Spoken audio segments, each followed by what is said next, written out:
Hello students, good morning, नमस्कार। मैं हूं लेक्चरर हरी सिंह और इस वीडियो में मैं आपको पढ़ा रहा हूं 10th क्लास की सोशल साइंस का हिस्ट्री का chapter number 3 making of the global world और उसका point number 3.5 India and the great depression. इससे पहले वाले वीडियो में मैं आपको पढ़ाया था द ग्रेट डिप्रेशन मतलब पूरे वर्ल्ड का ग्रेट डिप्रेशन कि पूरे वर्ल्ड में जो डिप्रेशन महामंदी कैसे आई थी। तो मैंने आपको बताया था कि डिप्रेशन का अर्थ क्या है। महामंदी डिप्रेशन का अर्थ है महामंदी, ग्रेट डिप्रेशन का अर्थ है महामंदी। और महामंदी क्या होती है? जब सामान जो वस्तुएं हैं, एग्रीकल्चर गुड्स हैं, प्रोडक्शन गुड्स हैं, प्रोडक्टिव गुड हैं, जो भी वस्तुएं हैं, जो भी सामान है, खेती के है, अनाज है, कपड़ा है, जो भी है, इनका जो है खरीदने वाले ना रहें और भाव बिल्कुल गिर जाएं। और जब खरीदने वाले मतलब खरीदे ना कोई इनको, इतना ज़्यादा मात्रा में पैदा हो जाए, लोगों के पास पैसा ना हो, चीज़ें ज़्यादा पैदा हो जाएं और उनको कोई खरीदेगा नहीं। जब खरीदेगा नहीं तो उसका जो पैदावार भी नहीं होगा, जब प्रोडक्शन भी नहीं होगा, जब प्रोडक्शन नहीं होगा तो काम भी नहीं होगा, जब काम नहीं होगा तो बेरोज़गारी हो जाएगी। तो इस प्रकार से जो है डिप्रेशन बढ़ता है। तो मैं आपको इस चैप्टर में पढ़ा रहा हूँ। पिछले चैप्टर में पढ़ाया था आपको वर्ल्ड वाइड डिप्रेशन, विशेषकर यूरोप की डिप्रेशन के बारे में बताया था मैंने आपको, ब्रिटेन की, अमेरिका की, यूरोप की, जो भी है। लेकिन अभी मैं आपको पढ़ा रहा हूँ किसकी? इंडिया की।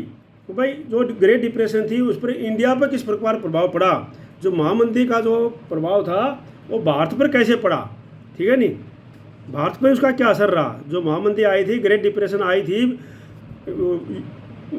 फर्स्ट वर्ल्ड वार के बाद में, तो उसका महामंदी पर जो इंडिया पर क्या प्रभाव पड़ा। तो देखते हैं अभी India and the great depression. If we look at the impact of depression on India, we realize how integrated the global economy had become by the early 20th century। अगर जो है हम जो है इस बात पर ध्यान देते हैं कि महामंदी का जो है भारत पर क्या असर पड़ा, तो इस बात से हम अच्छी तरह समझते हैं कि वह 20वीं सदी की शुरुआत तक impact the depression of India, we realize that how integrated the global world, global economy की 20वीं सदी की शुरुआत तक had became by the early 20th century कि 20वीं सदी की शुरुआत तक जो है पूरे वर्ल्ड के अंदर, पूरे संसार में किस प्रकार से जो आर्थिक था ये एकीकृत हो गया था, मतलब इंटीग्रेट हो गया था, मतलब एक दूसरे से लिंक हो गया था। एक दूसरे से क्या हो गया था? लिंक हो गया था, मतलब अर्थव्यवस्था जो कितनी एकीकृत हो गई थी। इसका अर्थ है एकीकृत होना मतलब एक दूसरे से लिंक होना, कि भाई जहाँ पर अभी एक देश में अगर मंदी आएगी तो दूसरे में उसका प्रभाव जरूर होगा, ठीक है नहीं। The tremors of crisis in one part of the world were quickly related to the other parts affecting lives, economics and society in worldwide. अब क्या है कि अगर दुनिया के किसी भी हिस्से में इसमें ट्रेमर्स ऑफ क्राइसिस, जो क्राइसिस की जो है कंपाउंड कहेंगे हम, किसको कहेंगे कि उसकी जो कंपाउंड क्राइसिस की तंगी या क्राइसिस को जो है तंगी कंपाउंड उसका एक हिस्से में आती है तो दूसरे हिस्से में किस प्रकार से उसका वो पहुंच जाती है। कहने का तात्पर्य है कि एक हिस्से में अगर क्राइसिस का इफेक्ट होता है तो दूसरे हिस्से में कैसे वो पहुंच जाता है, अदर पार्ट अफेक्टिंग लाइव्स, और किस प्रकार से वो लोगों के जीवन को प्रभाव करती है, अर्थव्यवस्था को प्रभाव करती है, इकोनॉमिक्स को एंड सोसाइटी को, पूरे वर्ल्ड वाइड सारे संसार में कैसे प्रभावित करती है। इसका अर्थ ये है। तो इसको लिए हिंदी वालों के लिए मैं समझा देता हूँ आपको कि भाई यदि हम इस बात पर ध्यान दें कि महामंदी से भारत पर क्या असर पड़ा, तो इस बात को अच्छी तरह समझ सकते हैं कि 20वीं सदी की शुरुआत तक वैश्विक अर्थव्यवस्था कितनी एकीकृत हो चुकी थी। दुनिया के एक हिस्से में पैदा होने वाले संकट की कंपकंपाहट बाकी हिस्सों में भी उसी तरह से लोगों की ज़िंदगी में, अर्थव्यवस्था और समाज और राजनीति में किस प्रकार से प्रभाव डालती है। इसका अर्थ ये है, ठीक है। मैं दोनों को समझा रहा हूँ, मैं हिंदी और इंग्लिश वालों को, और दोनों के उनके टेक्निकल वर्ड्स जो हैं वो मैं बता रहा हूँ, ठीक है नहीं। In the 19th century, as you have seen, colonial India had became an exporter of agriculture good and importer of manufactures। क्या जो है आप देख रहे हो कि भाई 19th सेंचुरी में आप पढ़ चुके हो कि भारत जो है किस प्रकार से एग्रीकल्चर गुड का एक्सपोर्टर बन गया था, मतलब अनाज जो पैदा करके वो उसका एक्सपोर्टर बन गया था, बाहर भेजने वाला बन गया था, और किस प्रकार से जो मैन्युफैक्चर चीज़ें थी उनको बाहर इंपोर्टर बन गया था, उसको मंगाने वाला बन गया था, ठीक है ना, आयातित करने वाले। मतलब भारत के अंदर किस प्रकार से जो है 19वीं शताब्दी में कि भारत से जो है जो एग्रीकल्चर चीज़ था उनका निर्यातक बन गया था, बाहर भेजने वाला, एंड मैन्युफैक्चर गुड्स का आयातक बन गया था, समझ गए। अब the depression immediately affected Indian trade, और इस प्रकार से इसका महामंदी का भारतीय व्यापार पर भी बहुत बड़ा तुरंत प्रभाव पड़ गया इस पर। इंडिया एक्सपोर्ट्स एंड इंपोर्ट्स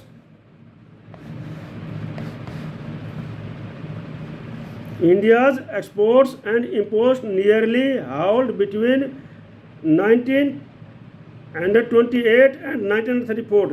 क्या है कि 1928 और 1934 के बीच में जो इंडिया का एक्सपोर्ट था और इंपोर्ट था वो बहुत ही एकदम से नीचे आ गया, उस पर बहुत ही प्रभाव पड़ा और वो बहुत ही नीचे घट गया। और कितना रह गया, वो हाल्ड रह गया, आधा रह गया। 1928 से लेकर 1934 तक जो इंडिया का एक्सपोर्ट इंपोर्ट था वो क्या हो गया, आधा रह गया। किसके कारण आधा रह गया, ग्रेट डिप्रेशन के कारण, ठीक है नहीं, महामंदी के कारण। And international prices crashed, prices in India also plunged, जो जब अंतर्राष्ट्रीय लेवल पर जो कीमतें गिरी तो भारत के अंदर भी उसकी प्राइसें बहुत ही नीचे आ गई, ठीक है। Between 1928 and 1934 wheat price in India fell by 50%, और जो 1928 से लेकर के 1934 तक इसकी कीमतें जो सिर्फ जो है वीट की कीमत जो है 50% घटकर रह गई थी।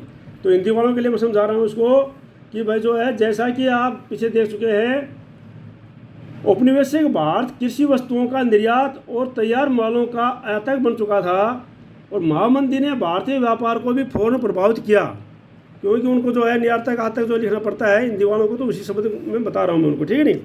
और क्या हुआ, 1928 से 1934 1928 से 1934 के बीच देश के आयात निर्यात घटकर लगभग आधा रह गया था। जब अंतर्राष्ट्रीय बाजार में कीमतें गिरने लगी तो यहाँ भी कीमतें नीचे आ गई, और 1928 से 1934 के बीच भारत में गेहूं की कीमत 50% रह गई थी। ये हिंदी वालों के लिए, ठीक है। अब आगे है, peasants and farmer suffered more than urban developers. अब क्या हुआ, इसको सबसे ज़्यादा सहन किसको करना पड़ा, जो शहरी लोग थे, अर्बन डेवलपर्स थे, जो शहरी निवासी थे, उनकी अपेक्षा किसानों को और गांव में रहने वालों को इसका ज़्यादा नुकसान उठाना पड़ा, उसको क्राइसिस को ज़्यादा झेलना पड़ा। Through agriculture prices fell sharply, the colonial government refuse to reduce revenue demand. अब क्या हुआ कि जब जल्दी से एग्रीकल्चर प्राइसेस, जो खेती के जो पैदावार थी उसकी प्राइसेस गिर जाने के बावजूद जो हमारी कॉलोनियल गवर्नमेंट थी, मतलब अंग्रेज़ों की सरकार थी हमारे ऊपर, कॉलोनियल गवर्नमेंट थी, उसने मना कर दिया, उसने जो रेवेन्यू थे, टैक्स थे, उनको कम करने से मना कर दिया, समझ गए ना। बोले नहीं, तुम्हारी प्राइस गिर जाए लेकिन हम तो रेवेन्यू को कम नहीं करेंगे, ठीक है। Peasants producing for the world's market were the worst hit. अब इसमें वो किसान सबसे ज़्यादा प्रभावित हुए जो वर्ल्ड मार्केट के लिए फसल को ज़्यादा मात्रा में उगा रहे थे, कि जो छोटे किसान थे वो अपने खाने पीने के लिए उगा रहे थे, उनको ज़्यादा प्रभावित नहीं होना था क्योंकि उनके पास तो उतनी फसल थी। लेकिन जो वर्ल्ड मार्केट के लिए जो अपनी फसल ज़्यादा मात्रा में उगा रहे थे, वो ज़्यादा खर्चा इन्वेस्ट कर रहे थे खेती के ऊपर, उनको ज़्यादा इसका अफेक्ट पड़ा, क्योंकि उन्होंने ज़्यादा खेती कर ली थी, ज़्यादा फसल हो गई थी। अब वर्ल्ड मार्केट में वो प्राइसेस गिर गई, वो बेच नहीं पाए, और जब बेच नहीं पाए तो उनकी फसल जो है सड़ने लगी घर के अंदर ही, इसलिए वो ज़्यादा प्रभावित हुए। और जो शहरी डीलर्स वो क्यों प्रभावित नहीं हुए, क्योंकि शहरी डीलर्स तो क्या था, उनको तो भैया अपना फिक्स, उनके पास तो कमाई थी, इसलिए वो प्रभावित नहीं हुए, ठीक है नहीं। Consider the jute production of Bengal. अब जो है, जो बंगाल के अंदर जूट प्रोडक्ट से जो पैदा हो रहा था जूट, उसका हम उदाहरण लेते हैं, उसको हम देखते हैं कि किस प्रकार से वो प्रभावित हुआ। They grew raw jute that was processed in function for export in the form of gunny bags. अब क्या है, जूट मटेरियल के जो है गन्नी बैग्स बनते हैं, गन्नी होता है टाट, तो टाट की जो बोरियां बनती हैं वो बोरियां किस लिए बनती थी, अनाज डालने के लिए। जब अनाज बिकना बंद हो गया और अनाज का व्यापार बिजनेस बंद, प्राइसेस गिर गई और इसका इंपोर्ट बंद हो गया, तो उन बोरियों की कीमत भी, उन बोरियों की मांग भी नहीं बढ़ी, मांग नहीं रही। जब मांग नहीं रही तो जूट का भी जो रॉ मटेरियल था वो भी बिकना बंद हो गया, ठीक है, और उसकी प्राइसेस भी बिल्कुल गिर गई।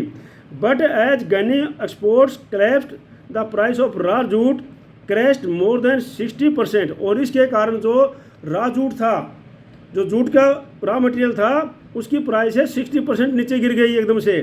Peasants who borrowed the hope of better time और to increase output the hope of highest income faced ever however price lower price and fell deeper and deeper into a डेब्ट। अब जो किसान ज़्यादा से ज़्यादा खुशहाली के लिए बस होते हैं कि भाई अच्छा समय आएगा और हम ज़्यादा से ज़्यादा पैदावार करते हैं और उनको उससे हमको ज़्यादा इनकम होगी, लेकिन जो है प्राइस गिरती गई और उनको इसका बहुत बड़ा नुकसान उठाना पड़ा और वो क्या हो गया, फेल डीप, प्राइस नीचे से नीचे गिरते गए और वो कर्जे में दबते चले गए, ठीक है नहीं।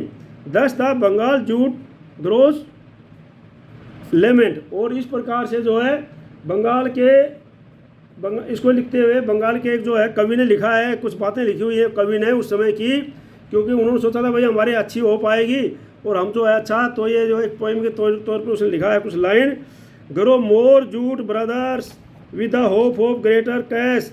उन्हें बोला कि भाई, उसने बोला है कि भैया ज़्यादा से ज़्यादा जूट को पैदा करो ताकि ज़्यादा से ज़्यादा आपको कैश मिल सके।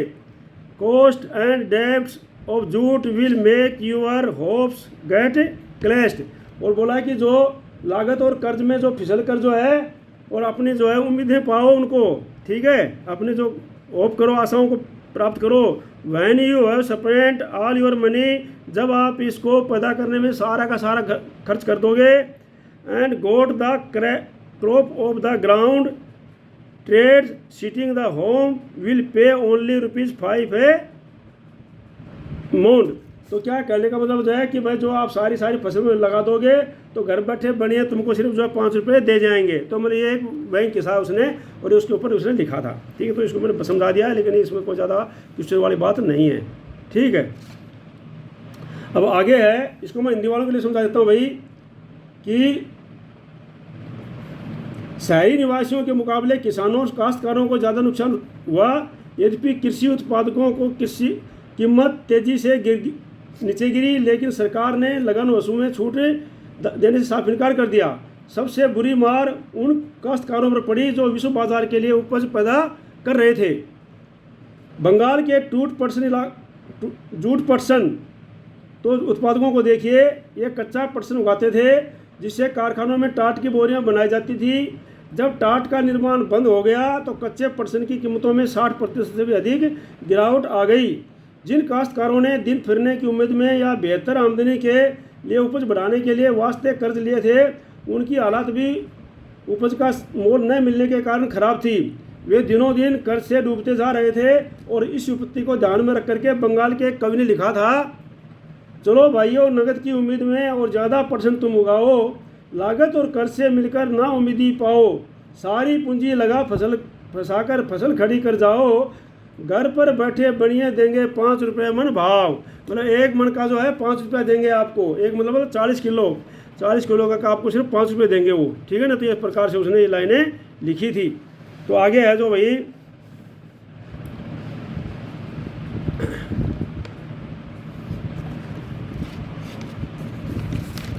Across India peasants indebtedness increased, और इस प्रकार से पूरे भारत के अंदर जो है किसान थे वो कर्जे में दबते चले गए। They used up their saving mortgage lands and sold whatever jewellery and precious metal they had to meet their expense. अब वो अपने खर्चों को पूरा करने के लिए उनको क्या करना पड़ा, अपनी ज़मीन थी वो गिरवी, जो लैंड थी वो गिरवी रखनी पड़ी, और उसके बाद जो है उनको अपने महंगे ज्वेलरी और ये सारे के सारे थे उनको बेचने पड़े, इसलिए अपने ज़रूरतों को पूरा करने के लिए, क्योंकि जो है फसल उनकी बिक नहीं रही थी और अपनी ज़रूरतों को पूरा करने के लिए उनको लैंड ज़मीन को जो गिरवी रखना पड़ा और बाकी जो सामान उनको बेचना पड़ा, ठीक है नहीं, भारत के किसानों को। In these depression years India became an exporter of precious metal notably gold. और इन दिनों जो है भारत जो है एक एक्सपोर्ट का जो है सोने जो कीमती धातुओं का एक्सपोर्टर बन गया था, मतलब पूरे विश्व के अंदर वो निर्यात करने लग गया था अपनी कीमती धातुएं। जैसे लोग जो है अपने घर से सोना चांदी जो गहने बेचने लगे, तो वो सारा का सारा क्या है विश्व बाजार में जाने लगा, निर्यात होने लगा उसका, और नोटेबली गोल्ड, खासकर गोल्ड का, ठीक है नहीं, गोल्ड का निर्यात बाहर होने लगा। किस लिए? क्योंकि लोगों के पास जो सोना था, बोलते हैं बाहर तो सोने की चिड़िया थी, तो लोगों के पास घरों में सोना रखा था। जब उनकी कृषि की फसल नहीं बिकी, उन्होंने अपनी ज़रूरतों को पूरा करने के लिए सोना बेचना शुरू कर दिया लोगों ने। तो उस सोने का जब निर्यात होने लगा तो बोलता है कि ये सारा का सारा एक्सपोर्टर बन गया भारत जो है इस समय, ठीक है ना, सोने का एक्सपोर्टर बन गया, वहाँ पर निर्यातक बन गया। The famous economist John Maynard Keynes thought that Indian gold exports prolonged global economic recovery.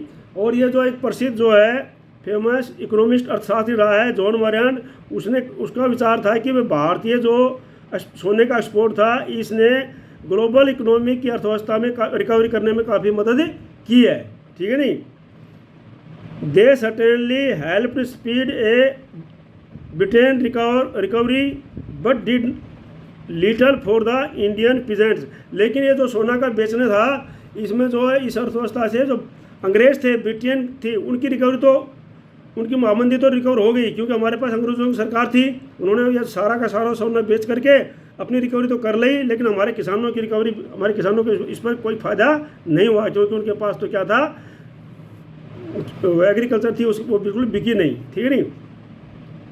Really India was the searching with the unrest when Mahatma Gandhi launched the civil disobedience movement at the height of the depression in 1931।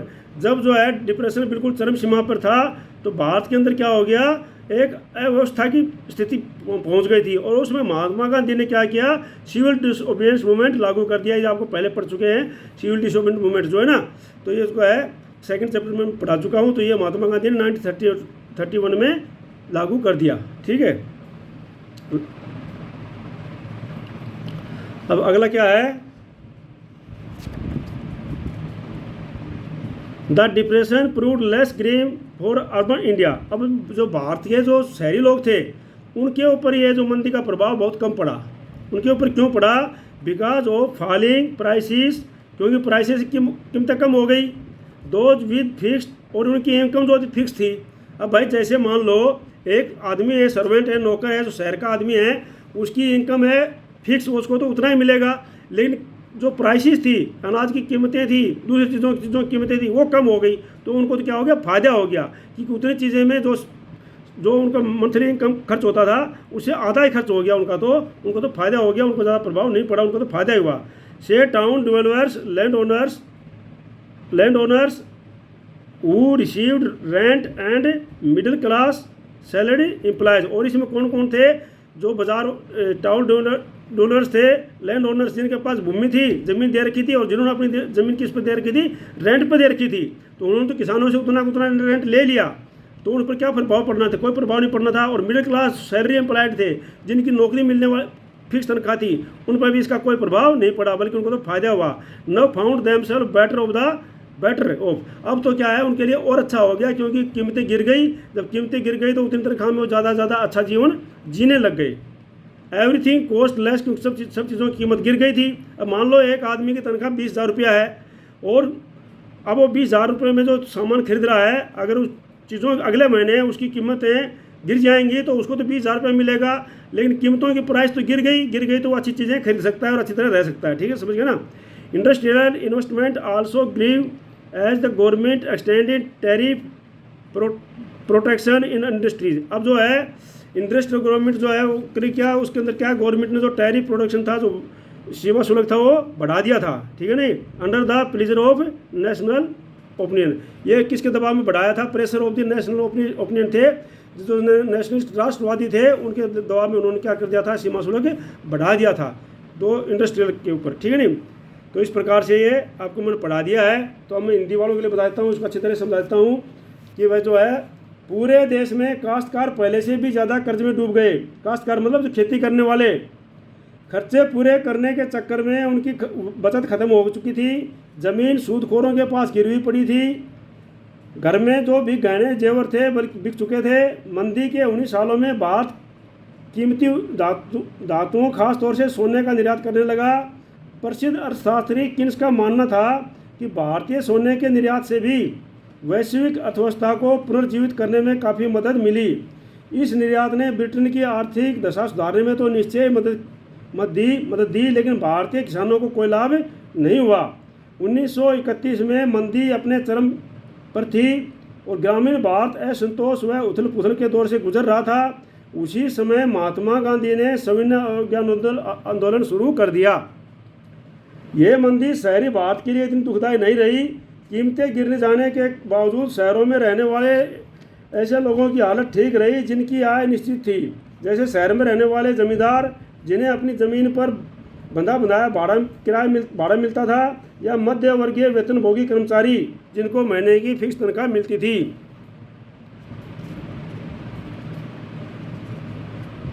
राष्ट्रवादी खेमे के प्रभाव में उद्योगों की रक्षा के लिए सीमा शुल्क बढ़ा दिया गया और जिससे औद्योगिक क्षेत्र में भी निवास में तेजी आई। तो इस प्रकार से ये जो मैंने आपको पढ़ा दिया है, कल मैं आपको पढ़ाऊंगा। ये जो है आपको कल का अगले वीडियो में मैं अगला वीडियो बना के भेजूंगा आपके पास में। पॉइंट नंबर 4, टॉपिक नंबर 4 ये भेजूंगा, rebuilding a world economy the post war era. भाई पोस्ट वार वातावरण के बाद में पूरी की पूरी जो है वर्ल्ड इकोनॉमी किस प्रकार से पुनर्निर्माण हुआ उसका। तो ये मैं 2 दिन में इसको ख़त्म करके फिर अगला चैप्टर शुरू कर दूंगा। ठीक है, इसको वीडियो को जो शेयर करना, इसको शेयर करना और इसको लाइक करना, और जो जिसने चैनल सब्सक्राइब नहीं किया है वो सब्सक्राइब जरूर कर लेना इसको, क्योंकि इस पर सारे टॉपिक आप पाएंगे और आप अच्छी तरह याद कर लेंगे। जय हिंद, जय भारत।